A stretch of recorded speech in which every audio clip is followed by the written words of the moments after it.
વ્લોગમાં આપણું સ્વાગત છે અને આપણે આજે વાત કરીએ વરસાદની કે વરસાદ તો હાલમાં નથી 2 દિવસથી બિલકુલ. અને હાલમાં વાત કરીએ હવે કે મગફળીઓને જે વરસાદ વધારે પડ્યો છે એટલે ખેતરમાં આટલા દિવસ પાણી હતું અને હવે બસ મગફળીમાં ખોળ વધારે થઈ ગયું છે એટલે હવે નેદવું પણ પડશે.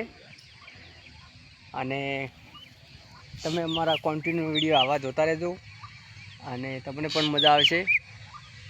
આપણે જે હાલમાં જે આવા તમે મગફળી જોઈ જ રહ્યા છો કે મગફળી હાલમાં ખોળની બધી ભરેલી પડી છે, કેમ કે કોરો દિવસ કાઢે તો કોઈક મગફળીમાં આળો લેવરાય એટલે હાલમાં તો હવે કોઈ મગફળીમાં પેસા એમ નથી, કેમ કે પગ પેઈ જોઈએ હજી તો ગારા જેવું પડ્યું છે. અને તમે કયા કયા ગામમાંથી વિડીયો જુઓ છો એ પણ